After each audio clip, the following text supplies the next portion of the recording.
O Senhor declara em Isaías 45, versículo 7: Eu formo a luz e crio as trevas, faço a paz e crio o mal. Eu, Senhor, faço todas estas coisas. E em Amós 3, versículo 6, o profeta pergunta: Tocar-se-á a trombeta na cidade, sem que o povo se estremeça? Sucederá algum mal à cidade, sem que o Senhor o tenha feito? Esses dois versículos dão a entender que Deus criou o mal. Porém, muitos outros textos das Escrituras nos informam que Deus é luz e não há nele treva nenhuma. 1 João, capítulo 1, versículo 5. Que Deus é tão puro de olhos que não pode ver o mal. Abacuque, capítulo 1, versículo 13. E que Deus não pode ser tentado pelo mal. Tiago, capítulo 1, versículo 13. Encontramos um erro na Bíblia? Não. Dificuldade, sim. Estamos em mais uma postagem da série Passagens Polêmicas. Nossa pergunta de hoje: Deus é o autor do mal? Essa questão está centrada no problema do mal e do sofrimento. Se tudo que Deus criou era extremamente bom, como diz o livro de Gênesis no capítulo 1, por que há tanto mal no mundo? Deus é o autor ou o criador de todo o mal que vemos em nosso mundo hoje? Se não, de onde veio o mal? Em resposta a essas perguntas, afirmamos a verdade bíblica de que Deus não é o autor do mal. Argumentamos com razão que o mal é uma perversão do livre-arbítrio pelo homem. Mas como lidamos com a declaração de Isaías capítulo 45, versículo 7 e Oséias capítulo 3, versículo 6, que parecem implicar que Deus criou o mal? Buscaremos entender o que Deus deseja nos revelar por meio dessas palavras dos dois profetas. E ao fazer isso, descobriremos que as duas passagens se encaixam perfeitamente no que sabemos sobre Deus e de forma alguma o torna criador do mal moral.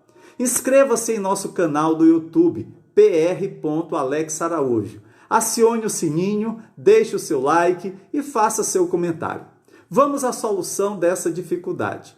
Sempre que nos deparamos com uma passagem difícil da Bíblia que desejamos entender, existe uma abordagem hermenêutica eficaz à nossa disposição, ou seja, uma interpretação do texto.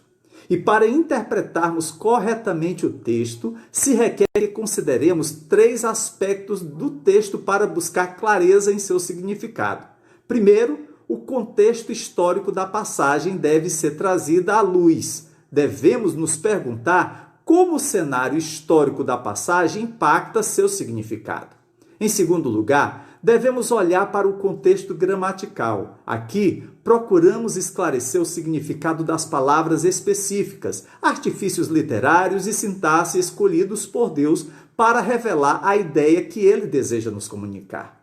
Terceiro, consideramos o contexto teológico da passagem.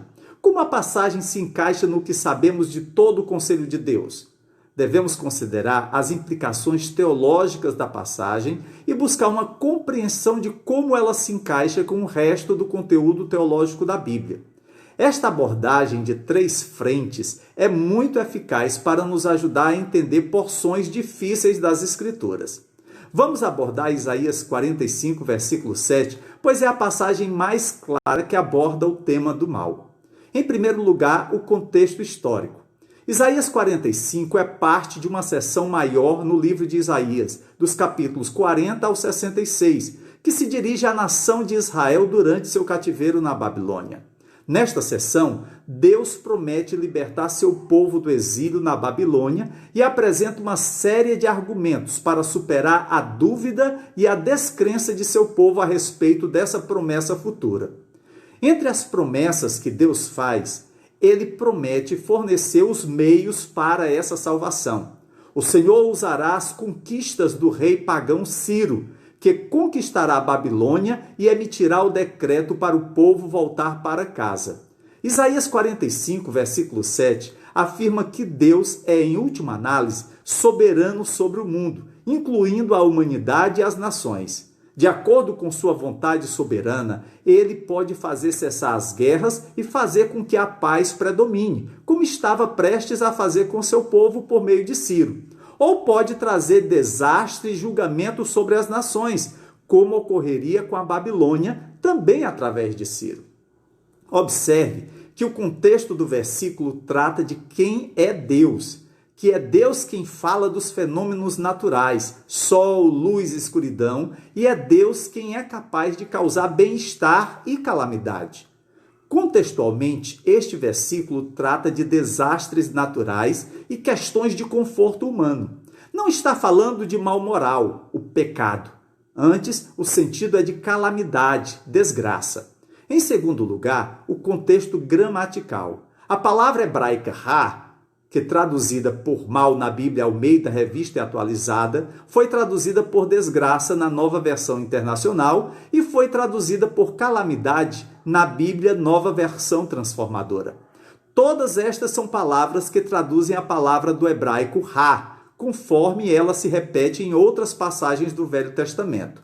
Todavia, como vimos no contexto histórico, o sentido de mal desse versículo não é o mal moral, pecado, mas o mal calamidade, desastre.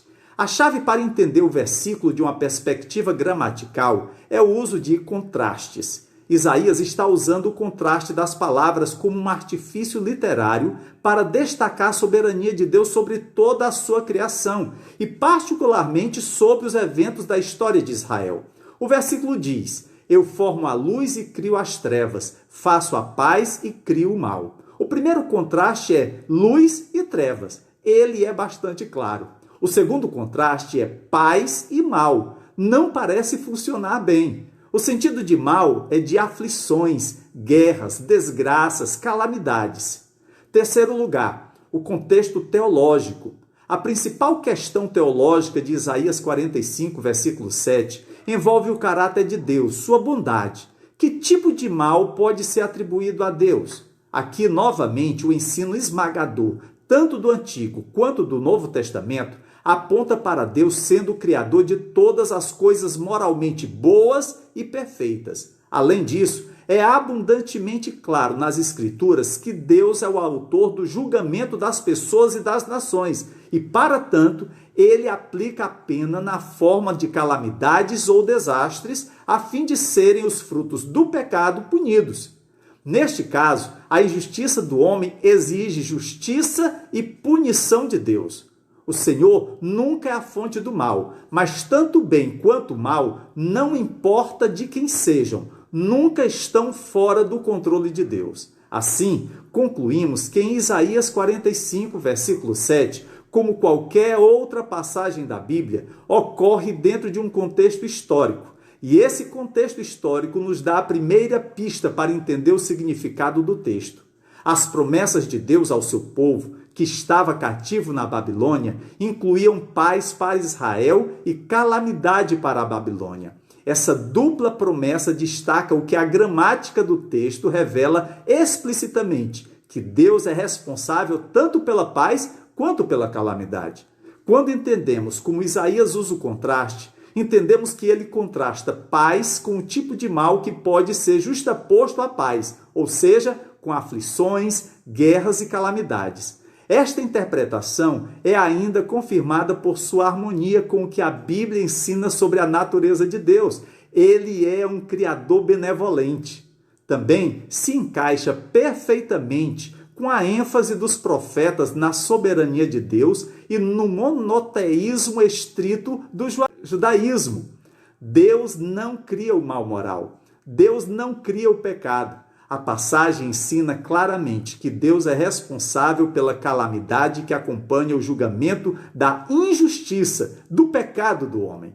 Espero que esta explicação tenha contribuído para você entender melhor a passagem de Isaías 45, versículo 7, bem como ter a certeza de que o Senhor não criou o mal, o pecado. Que Deus te abençoe, em nome de Jesus Cristo. Amém.